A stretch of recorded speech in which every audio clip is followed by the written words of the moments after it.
स्वागत है। आज हम एक कहानी के कुछ हिस्सों पर बात करने वाले हैं। कहानी का नाम है साहस, बुद्धिमानी और जादुई पेड़।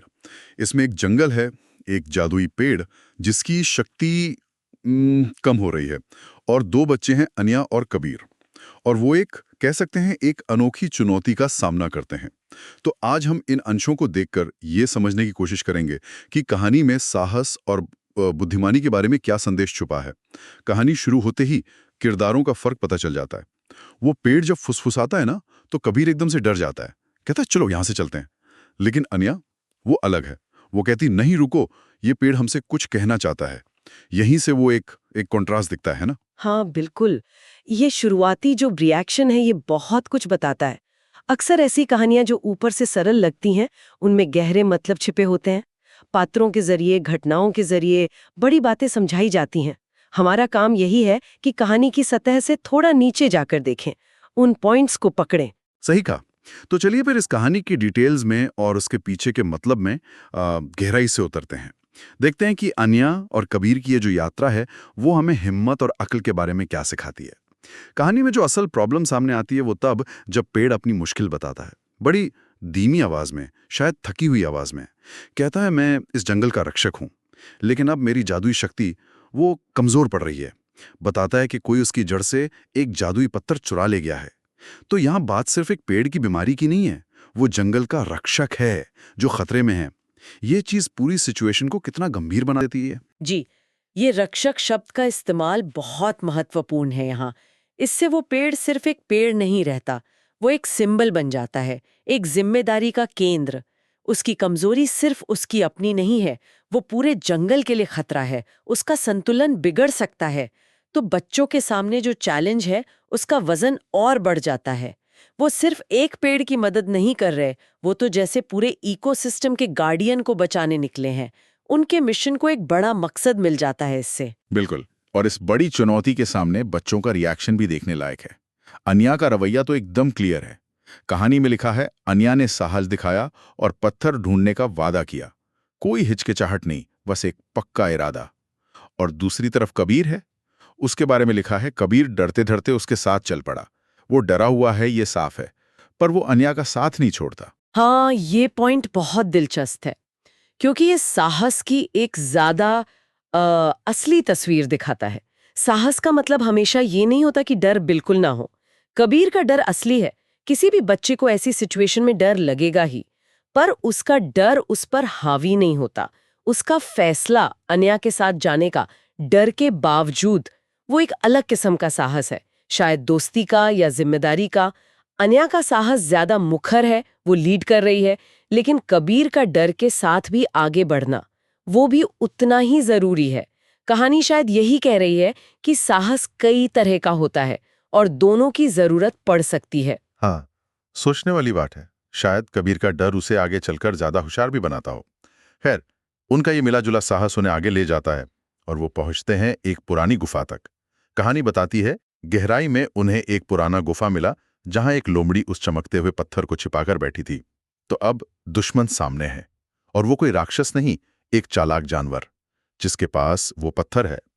अब सिर्फ हिम्मत से काम नहीं चलेगा। बिल्कुल, यहाँ चैलेंज का नेचर बदल गया है। अब तक सफर था अनजाने रास्ते पर, अब एक सीधी कॉन्फ्रंटेशन की स्थिति है, जहाँ स्ट्रैटेजी चाहिए। गुफा का माहौल, लोमड़ी का कब्जा, पत्थर पर, ये सब मिलके टेंशन बढ़ाता है। उन्हें वो पत्थर चाहिए, पर कैसे? सीधे लोमड़ी से भिड़ना तो खतरनाक हो सकता है बच्चों के लिए। और यहीं पर कबीर का रोल बदलता है। जो बच्चा शुरू में डर रहा था, वो अब अपनी चतुराई दिखाता है। कहानी का वो वाक्य है ना, कबीर ने चतुराई से लोमड़ी का ध्यान भटकाया। बहुत छोटा सा वाक्य है, पर मतलब गहरा है। उसने सीधा रास्ता नहीं अपनाया, उसने सिचुएशन को समझा और एक दूसरा तरीका निकाला। ऐसा लगता है उसने अपने डर को सोचने की ताकत में बदल दिया। ये चतुराई शब्द बहुत जरूरी है। ये सिर्फ क्लेवरनेस नहीं है, ये सिचुएशन को पढ़कर तेजी से रिएक्ट करने की एबिलिटी है। कहानी ये नहीं बताती कि उसने एग्जैक्टली क्या किया, कोई आवाज की या कुछ और, लेकिन जरूरी यह है कि उसका तरीका काम कर गया। उसने लोमड़ी की कमजोरी, शायद उसका आसानी से डिस्ट्रैक्ट हो जाना, उसे पहचाना और उसका इस्तेमाल किया। ये इंटेलिजेंस का प्रैक्टिकल यूज है। प्रॉब्लम का क्रिएटिव सोल्यूशन। बिल्कुल। और इस चतुराई का नतीजा क्या हुआ? अनया को अपना काम करने का मौका मिल गया। जैसे ही लोमड़ी का ध्यान हटा, अनया ने पत्थर उठा लिया। यहाँ हम देखते हैं कि कैसे एक की अक्लमंदी ने दूसरे की हिम्मत को कामयाब बनाया। अनया में हिम्मत थी पत्थर उठाने की, लेकिन वो मौका उसे कबीर के प्लान ने दिया। ये तो टीम वर्क का बढ़िया उदाहरण है। हाँ, ये कहानी का शायद सबसे अहम सबक है। सिर्फ साहस मतलब अनाया की हिम्मत अकेली शायद काफी नहीं होती। हो सकता है वो सीधे पत्थर छीनने जाती और नाकाम रहती या खतरे में पड़ जाती। और दूसरी तरफ सिर्फ चतुराई यानी कबीर का प्लान, वो भी अधूरा रहता। अगर अनाया में तेजी से और हिम्मत से वो पत्थर उठाने का साहस ना होता। ये दिखाता है कि साहस और बुद्धिमानी ये दुश्मन नहीं बल्कि साथी हैं। साहस आपको एक्शन लेने के लिए उकसाता है और बुद्धिमानी उस एक्शन को सही दिशा देती है, सही तरीका बताती है। एक मंजिल दिखाता है, दूसरा रास्ता बनाता है। वाह, ये बहुत अच्छे से कहा आपने। साहस मंजिल दिखाता है, बुद्धिमानी रास्ता बनाती है। इसके बाद तो सब तेजी से होता है। बच्चे फौरन वो पत्थर लेकर पेड़ के पास वापस जाते हैं। दोनों वापस पेड़ के पास पहुंचे और पत्थर उसकी जड़ों में रख दिया। मिशन पूरा हुआ, वादा निभाया उन्होंने। और नतीजा बिल्कुल वैसा ही जैसा कहानी में उम्मीद होती है, लगभग जादुई। पेड़ फिर से चमक उठा, वो खोई हुई शक्ति लौट आई, वो जिंदगी देने वाली एनर्जी वापस आ गई।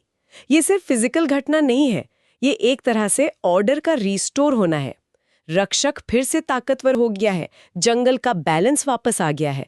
ये बच्चों की कोशिशों का सीधा और पॉजिटिव रिजल्ट है। और पेड़ सिर्फ ठीक होकर खामोश नहीं रहता, वो बच्चों के काम को, उनके गुणों को मानता है। उसका जो आखिरी बयान है वो पूरी कहानी का निचोड़ है। वो कहता है, तुम दोनों ने न सिर्फ मेरी ताकत लौटाई है, बल्कि ये भी साबित कर दिया कि साहस और समझदारी साथ हों तो कोई भी मुश्किल आसान हो सकती है।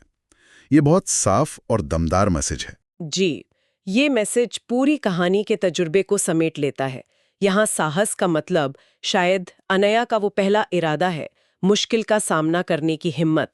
और समझदारी या बुद्धिमानी का मतलब कबीर की वो काबिलियत है जिससे उसने गुफा वाली सिचुएशन को हैंडल किया।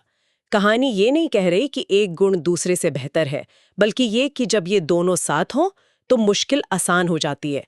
आसान शायद इसलिए क्योंकि तब आपके पास न सिर्फ आगे बढ़ने की विल पावर होती है, बल्कि सही तरीके से आगे बढ़ने का प्लान भी होता है। मुझे ये बात भी अच्छी लगी कि कहानी ने किरदारों को कैसे आगे बढ़ाया। कबीर जो शुरू में डरा था, वो आखिर में समझदारी की मिसाल बनता है। और अनया जो शुरू से हिम्मत वाली थी, वो कबीर की समझदारी पर भरोसा करती है और सही टाइम पर एक्शन लेती है। ये दिखाता है कि ये गुण फिक्स नहीं है और एक टीम में लोग एक दूसरे की कमी पूरी कर सकते हैं। बिल्कुल सही कहा। ये किरदारों की अपनी यात्रा भी है। कबीर ने अपने डर को पार करके अपनी छुपी हुई ताकत मतलब बुद्धिमानी को पहचाना। अनाया ने सीखा कि सिर्फ हिम्मत ही काफी नहीं, कभी-कभी रुकना, सोचना और दूसरों के प्लान पर भरोसा करना भी जरूरी है। ये आपसी निर्भरता और सहयोग के महत्व को भी दिखाता है। पेड़ का संदेश सिर्फ इंडिविजुअल गुणों के बारे में नहीं है, बल्कि उनके कॉम्बिनेशन और टीम वर्क के बारे में भी है। तो साहस, बुद्धिमानी और जादुई पेड़ के इन हिस्सों की हमारी इस बातचीत से ये बात तो साफ है कि जिंदगी की मुश्किलों का सामना करने के लिए हिम्मत चाहिए। वो एक चिंगारी की तरह है, जैसे अनया ने दिखाई, शुरू करने के लिए। लेकिन उस चिंगारी को आग बनाने और मंजिल तक पहुंचने के लिए समझदारी या चतुराई की हवा भी जरूरी है, जो कबीर ने दिखाई। ये दोनों अकेले शायद अधूरे हैं, पर साथ मिलकर वो किसी भी मुश्किल को पार करने की ताकत बन जाते हैं। अनया और कबीर का तालमेल इसका सबूत है। और पेड़ का वो आखिरी वाक्य, साहस और समझदारी साथ हो तो कोई भी मुश्किल आसान हो सकती है, इस पूरी सीख को कितनी खूबसूरती से बताता है। ये हमें सोचने पे मजबूर करता है, हम अपनी असल जिंदगी की मुश्किलों में ये बैलेंस कैसे बनाते हैं, साहस और बुद्धिमानी का। क्या हम अक्सर एक पर ज्यादा जोर देते हैं और दूसरे को नजरअंदाज कर देते हैं? जैसे क्या हम कभी-कभी बिना सोचे समझे किसी काम में कूद पड़ते हैं सिर्फ साहस के भरोसे, या फिर कभी-कभी इतना सोचते रह जाते हैं कि हिम्मत ही नहीं जुटा पाते एक्शन लेने की, मतलब सिर्फ सोचते रह